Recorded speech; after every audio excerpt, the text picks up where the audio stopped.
গ্রামীণ অর্থনীতির হাল ফেরাতে জেলায় মশলা চাষের উদ্যোগ। পূর্ব মেদিনীপুর জেলা কৃষি প্রধান জেলা। এই জেলার মানুষের প্রধান জীবিকা হলো চাষবাস। পূর্ব মেদিনীপুর জেলায় মূলত পান ও ধানের চাষ হয়। পূর্ব মেদিনীপুর জেলার প্রধান ফসল ধান, এর পাশাপাশি ডাল, অন্যান্য তৈলবীজ সহ ফুলের চাষ হয়। পূর্ব মেদিনীপুর জেলায় এবার মশলা চাষে জোর দিল প্রশাসন। রাষ্ট্রীয় কৃষি বিকাশ যোজনায় জেলার গ্রামীণ অর্থনৈতিক পরিকাঠামো গড়তে মশলা চাষের উদ্যোগ নেওয়া হলো। জেলা জুড়ে স্বসহায়ক দলের মহিলাদের মশলা চাষের প্রশিক্ষণ দেওয়ার পাশাপাশি সরকারি উদ্যোগে মশলা চাষে তাদের যুক্ত করা হয়েছে। ফান্ড পেয়েছিলাম, সেখানে আমরা চাষ করেছিলাম আদা, হলুদ, ধনে, মৌরি, জিরে, জোয়ান, মেথি, এই ধরনের আমরা মশলা চাষ করেছি। এবং তারা আমরা মোটামুটি ভগবানখালী আমাদের যে ফার্ম আছে সেই ফার্মে চাষ করেছিলাম এবং তাতে রেজাল্ট ভালোই পেয়েছি। এবছর আমরা চাষ করেছি। এটাতে এই মশলা চাষটা এই শীতকালে শুরু হয়, ধনে, জোয়ান, মৌরি এগুলো শীতকালেই এই মাত্র চাষ করানো হয়। পূর্ব মেদিনীপুর জেলার সর্বত্রই ধান ও পানের চাষ হয়। পাঁশকুড়া, কোলাঘাট সহ কিছু ব্লকে ফুলের পাশাপাশি সবজির চাষ হয়। আবার অন্যদিকে পটাশপুর, এগরা সহ বেশ কিছু জায়গায় বাদাম ও তৈলবীজের চাষ হয়। তবে পূর্ব মেদিনীপুর জেলায় মশলা চাষের পরিসর নেই বললেই চলে।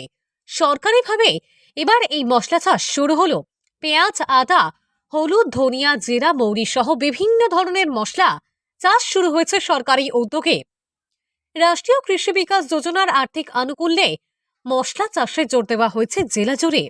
আর আপনার হলুদ আর আদাটা আমরা এমনি মাঠেও চাষ করেছি, আবার ব্যাগের মধ্যেও চাষ করেছি।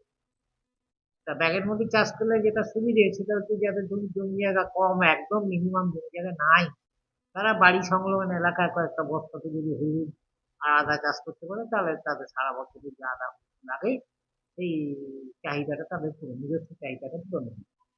এই উদ্দেশ্য নিয়েই আমরা চাষ করেছি। সিএডিসি তমলুক প্রজেক্টের উদ্যোগেই ভগবানখালীতে 51 একর জায়গাতে মশলা চাষ শুরু হয়েছে। শুধু জেলা জুড়ে মশলা চাষ নয়, মশলা চাষের পাশাপাশি গ্রামীণ অর্থনীতির হাল ফেরাতে মশলা চাষের সঙ্গে সরাসরি যুক্ত করা হয়েছে গ্রামের মহিলাদের।